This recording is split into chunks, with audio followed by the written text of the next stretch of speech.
रूस और यूक्रेन के बीच में जंग लगातार जारी है और इसकी आग में रूस ऐसा लग रहा है कि मानो वो फंसता हुआ नजर आ रहा है। यूक्रेन के बदले की लड़ाई अब रूस के अंदर तक पहुंच चुकी है और ऐसा पहली बार हुआ है कि यूक्रेन ने रूस के किसी शहर को निशाना बनाया हो। इससे यह साफ हो जाता है कि यह जंग अब और ज्यादा लंबी चलने वाली है।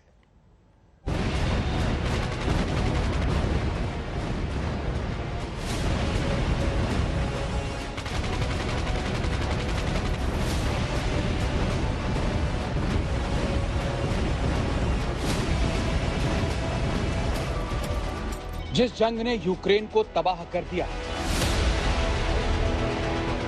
जिस जंग ने खूबसूरत शहरों को खंडहर में तब्दील कर दिया, अब इस जंग की आग रूस तक पहुंच चुकी है। देखिए इस तस्वीर को। इस बार यूक्रेन नहीं, रूस का शहर जला है। आसमान छूती आग की लपटें रूस के बेलगोरोद शहर के तेल डिपो से उठ रही हैं। इस रूसी शहर के मेयर ने दावा किया कि तेल डिपो पर हमला यूक्रेन के हेलीकॉप्टरों ने किया है। बेलगोरोद रूस का शहर है जो यूक्रेन बॉर्डर से महज 30 किलोमीटर की दूरी पर है। बेलगोरोद में हवाई हमले और रूस की सेना को हुए नुकसान के बाद रूस और यूक्रेन के बीच तनाव बहुत ज्यादा बढ़ गया है। अब अंदेशा यह है कि रूस की तरफ से जबरदस्त पलटवार होगा। अंदेशा तो इस बात का भी है कि अगर नॉर्थ अटलांटिक ट्रीटी ऑर्गेनाइजेशन के देश इस युद्ध में और ज्यादा यूक्रेन की मदद करते हैं तो रूस की सेना ने परमाणु हथियारों के इस्तेमाल की धमकी भी दी है। स्वीडन को रोकने के लिए रूस के लड़ाकू विमान स्वीडन के आकाश के ऊपर परमाणु हथियारों के साथ उड़े थे, ऐसा दावा स्वीडन ने किया है। यह दिखाता है कि आने वाले दिनों और हफ्तों में अगर पश्चिमी देशों का हस्तक्षेप इस युद्ध में बढ़ा तो रूस एक बार फिर परमाणु हथियारों की धमकी देने से रुकेगा नहीं। अगर दावों में दम है तो साफ है कि जंग लंबी चलने वाली है, क्योंकि यूक्रेन के विदेश मंत्री ने साफ कहा कि वो ना ही इन दावों को नकारते हैं और ना ही इसकी पुष्टि करते हैं। साफ है कि यूक्रेन अब पलटवार के लिए पूरी तरह से तैयार है। के हथियार देखिए, ये स्नाइपर राइफल के साथ ये सैनिक यहां पर है। बिल्कुल अभी कोई तनाव की स्थिति नहीं है। अगर किसी को यह डर था कि युद्ध के 37वें दिन रूस की सेना इतने करीब है, हम कीव शहर के बिल्कुल बीचों बीच है इस समय और बीचों बीच ये सभी सिपाही आज पहली बार कुछ दुकानें खुली हैं तो ये एक कप कॉफी पीने आए हैं। हम इनके लोकेशन पर थे जहां पर ये सिपाही तैनात रहे थे और हम इनको लगभग रोज ऑपरेशंस में देखते हैं।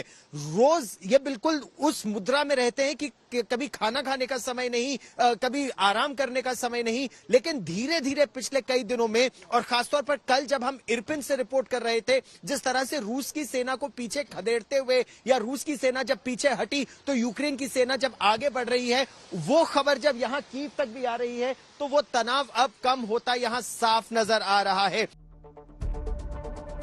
यूक्रेन के कई शहरों में रूस की सेना पीछे हटी है, लेकिन अपने पीछे तबाही के निशान छोड़कर गई है। ऐसे निशान जो दिल दहला देने वाले हैं। ड्रोन से ली गई तस्वीरें कीव के करीब होस्टमेल की हैं। ये शहर रूस के जाने के बाद तबाही की कहानी बयां कर रहा है। रूस ने यूक्रेन पर हमला बोलते ही होस्टमेल हवाई अड्डा तबाह कर दिया था।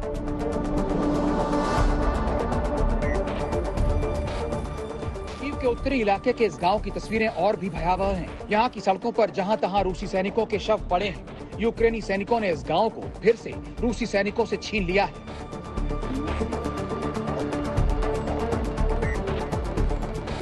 इरपिन और होस्टमेल के बीच पड़ने वाले इस गांव में जब यूक्रेनी सैनिक गश्त करने पहुंचे तो तबाह और बर्बाद हो चुका ये गांव भूतिया गांव में तब्दील हो चुका था।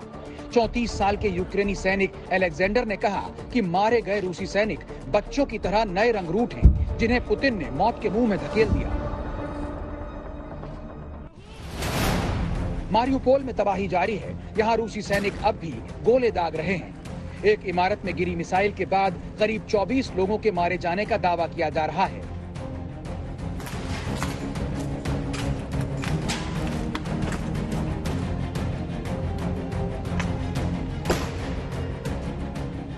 खार्किव का भी हाल देखिए। यहाँ रूस की मिसाइल ने गैस पाइपलाइन को निशाना बनाया, जिसके बाद भीषण आग लग गई।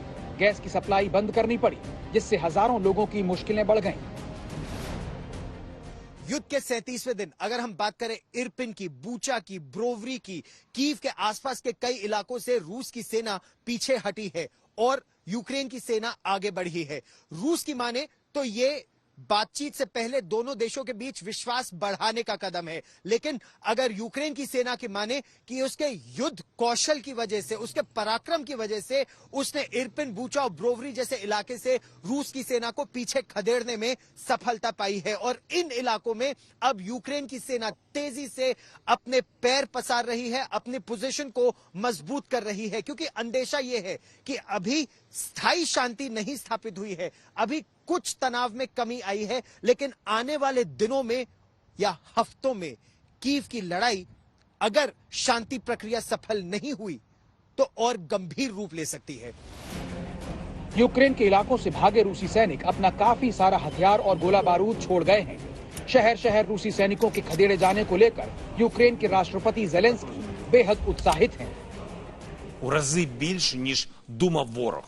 Вони говорили 3 або 5 днів. Вони думали, що їм цього вистачить, щоб захопити всю нашу державу. А вже 36. І ми стоїмо і будемо боротися далі, до кінця. Стільки, скільки вистачить сил, стільки, скільки буде можливостей. इसी बीच एक बार फिर यूक्रेन ने दावा किया कि संघर्ष विराम के वादों के बावजूद मारियुपोल शहर अभी भी घेराबंदी में है, यानी यूक्रेन रूस पर पूरी तरह से भरोसा करने को तैयार नहीं। По наших підрахунках 63 тисячі 471 людина. Але ж ми знаємо, що відновлювати треба більше і більше, значно більше. Тож розказуйте, будь ласка, усім, кому це потрібно, про таку державну програму, важливу програму. Вже скоро можливість подавати заяви запрацює і офлайн, у ЦНАПах, у звичному для багатьох українців режимі. Що б там не було, ми всі маємо думати про майбутнє, про те, якою Україна буде після цієї війни, як ми.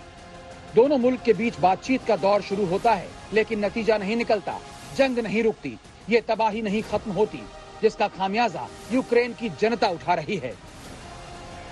कीव से गौरव सावंत और राजेश पवार के साथ गीता मोहन, डोनबास, यूक्रेन आज तक।